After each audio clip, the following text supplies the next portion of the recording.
Hi, friends.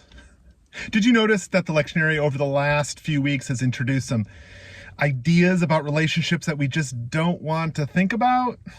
And like many others, we only start really paying attention when a father hears God tell him to murder his son, and he goes, well, if I gotta. Now, some 30 years later, the dad is sending a servant to the old country to find a nice young woman for his son. This is only weird if you don't overlook the xenophobia. But what happens when the servant comes back? That's where it gets really weird. Because what does it say? It says, in that last verse of Genesis 24, then Isaac brought her into his mother Sarah's tent. He took Rebekah, and she became his wife, and he loved her. So Isaac was comforted after his mother's death. A lot there, I know. But let's take 1 second to acknowledge that the biblical view of marriage from the beginning of the book is sex. It isn't nuptials and dresses and liturgies and wedding cake and the I do's. You know, all the stuff we associate with a legal contract. No, it is having sex. They did it, and now they're married. I want to point out that nobody wants this as the standard, though, because there would be a lot of people married to a lot of other people right now that don't want to be. But it is also closer to something real than getting a marriage certificate from the courthouse.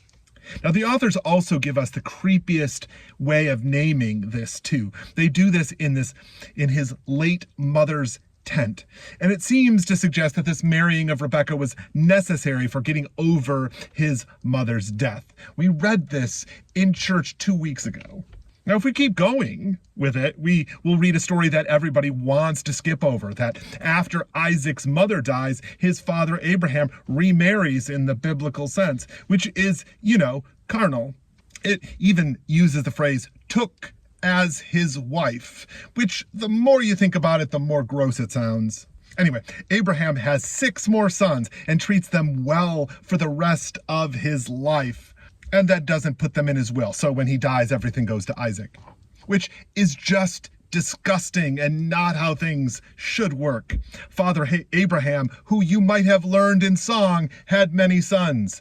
I am one of them, and so are you. But apparently, we don't get any inheritance. Just the satisfaction of knowing someone else got it all. And speaking of Abraham's death, we get the awkward return of Isaac's big brother Ishmael, who seems to be flourishing while Isaac is floundering. Just throwing that out there. But in time, Isaac and Rebekah have a couple of kids, twin boys who are super competitive. And God decides that playing favorites is good, actually, when it comes to rejecting human systems of preference that we like to call merit-based, like being born 2 minutes earlier. I would say that sounds like God is into DEI, but that isn't equity either. This is really about giving everything to Esau. Nope, just Jacob now. It sounds like God is the parent who doesn't just play favorites, but plays favorites so as to give nothing to the powerful, but because they've already earned their reward. I've heard that somewhere. That was last week, and this week the lectionary skips ahead to Jacob's ladder, but what we skip over is the humorous story of Isaac going to a new land to settle and makes lots of money and being afraid that the men will be doing inappropriate things to his wife without his consent. So he tells them that she's his sister, which will make them think twice. I'm starting to think that biblical marriage is problematic. Chapter 26 ends with Esau marrying a couple of local girls who Isaac and Rebekah can't stand. And then in chapter 27, Jacob and his mother come up with a scheme to steal the blessing from Esau, who totally earned it by the merit of being born 2 minutes before his brother, by the way. And it works, and Esau is mad, and Jacob has to get out of town, right, for his safety, right, and for the convenience of going to the old country to find a wife, or, 4. Then it says, now Esau saw that Isaac had blessed Jacob and sent him away to Paddan Aram to take a wife from there, and that as he blessed him, he charged him, you shall not marry one of the Canaanite women, and that Jacob had obeyed his father and his mother and gone to Paddan Aram.